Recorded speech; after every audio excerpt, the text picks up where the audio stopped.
Hello, I'm Annemieke Wade. I'm the managing director at Roseneath Theatre. We do theatre for young audiences, and we're predominantly a touring company. So that means we bring the show to schools. We'll do shows in schools, we'll do shows in venues. This year marks the first year that we will be doing U.S. shows, a U.S. tour every year. Previously, we had done it every other year. So we see approximately 100,000 kids a year when we tour. So we brought Annemieke in because she is going to give you some heads up and things to consider for those who are interested in touring to schools or working with schools. Here are some tips from the producing standpoint that maybe you haven't thought of, or some things that you would like to think a little bit more of. So she's going to run us through a few points from the Roseneath perspective. What is the most fulfilling thing about doing school tours? Or what's the most exciting thing for you? So I think the most exciting thing about school touring is that children are often underestimated as an audience, and when you do real shows for them, for example, Roseneath, all of our shows are based in social justice and equity. So we deal with real topics that are important to children and in their everyday lives. We try and reflect their everyday lives back to them. So when our topics land and when they really pick up what we've laid down for them, it's incredible to see their faces light up, to understand that this is a show about them. It's not about their parents. And we always do a question and answer period afterwards. So one of my favorite stories, we were doing a show called The Money Tree, which is about financial literacy. And one of the questions the actors asked was, what is something that is what is something that has value or worth, and it doesn't cost you anything? And one of the little girls raised her hand and said, free samples? She's a Costco shopper. Yeah, that was a good one for us. Yeah. So that's one of my most favorite parts about touring.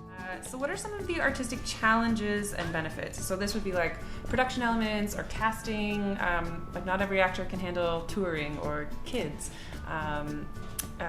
Censorship, content, things like that. That's a great question. In terms of the acting, touring is grueling. You're going to do at least 2 short shows a day, and you're not going to necessarily be in the same venue every time you do a show. So sometimes you're lucky and you'll land something at YPT's main stage, but more often than not, you will be in one school for the first show of the day, and you'll be in another school for the second show of the day. And if you're in the GTA, those places could be on either side of the city, so they'll be driving in between. You also have to be really aware that child audiences don't react to a show like adult audiences do. An adult might very politely clap when you're done. A child will yell at you if they think you're doing something wrong. So don't go through that door. You'll hear those sorts of things all the time from kids. So that's a challenge. From the producing side of things, when you're touring for schools, you have to think about what set elements are going to work in a cafetorium or a gym or an outdoor space that has no lighting, that has no microphones. You'll often be touring with a very small cast, so we usually do 2 or 3 people. Sometimes we have a 4-person cast, but that's very rare. So you have to think about how long it's going to take you to set up those set elements, how many people you have to set them up, how strong those people are, and all of those things really go into the tour management aspects of that. So there's a lot of pre-planning that has to happen and a lot of thought that needs to go into it. And you also have to consider that when touring with schools, they have sort of a price cap. If you go over that cap, the school isn't going to book you. And if you undervalue yourself, you're not going to make enough money to create a sustainable product. So it's really important that you know your area.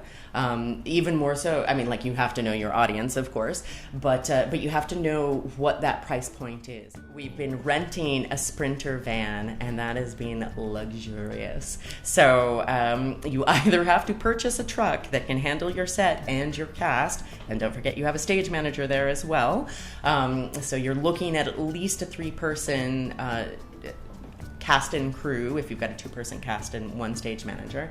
So it's got to be a truck big enough for your set, for your crew and for your cast. From the producing perspective, what is the most deceptively challenging thing about working with schools? This is such a great question, and the answer is accessibility.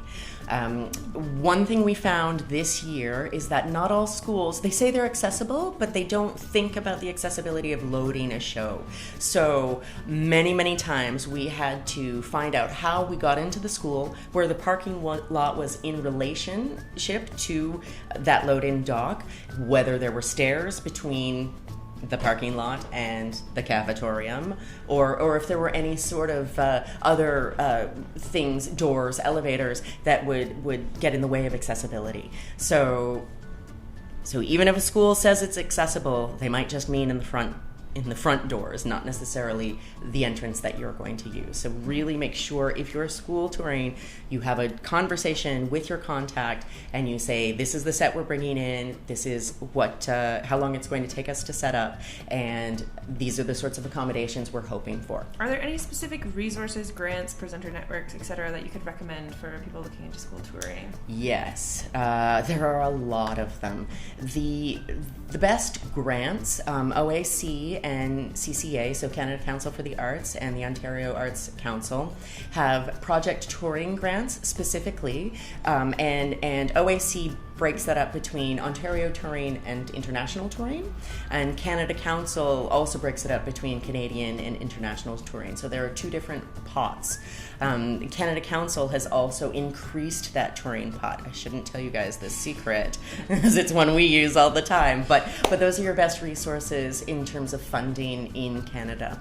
In terms of networking, there are a plethora, and I shouldn't say plethora because that means too many, but there are a lot of options. There are conferences all across Canada. There's Ontario Contact, there is Contact East, there are presentation networking weekends or weeks. All right, so the last question is there any wisdom that you would like to impart from your experience as managing director of Roseneath Theatre touring to schools? Yes. TYA, Theatre for Young Audiences, is not easier than regular adult theatre. In fact, sometimes it can even be more challenging because it is so easy to fall into the trap of cartoonish acting or surface topics. Children have as rich an emotional life as adults do. So it is really important that you give them that credit. You will be more successful, you will go farther, you will be far more appreciated by the educators if you can create those connections. That makes the sell that much easier. So if you can create a study guide for the piece that you've created, then that's going to help you sell your show. It does take a little bit of work to create those study guides, but the study guides are then useful forever. As long as you're producing the show, the study guides will pretty much be useful. You know, that kind of information isn't really going to change. So do the investment in the beginning, and the more care you take to start, the longer you'll be able to sustain your work. I want to have one bonus question. Oh, yeah. In terms of timelines, because we were just discussing this before Yes. we started, what is like a general timeline for making a contact with a teacher to when you actually get into the school? So if this is your first time, you need a very long lead. You'll have a lot of drama teachers who are very enthusiastic about it, but they can't deal with it until they've sort of gotten into the season a little bit. So if you're doing a spring show, end of September, beginning of October is a good time to start talking to schools. If you have the lead time to do a full year out, it's great to start laying the groundwork and then move on for the next season. If you are getting ready for that in Ontario schools, you also have a window at the end. They don't have any money at the end of the year, but sometimes they can look forward to what their next season is going to be. And I also just want to say, make sure that you're paying your staff what they're worth.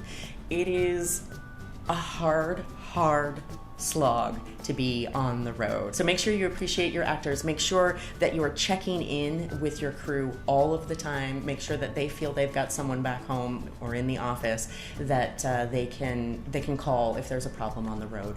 And just make sure that they feel loved. I think that'll go further than anything else. Good. If you want to know more about Roseneath and upcoming shows, their bio will be in the description for this video. Thank you so much for coming. Thank you for having me. And I hope you learned so much. Get ready, schools, they're coming for you.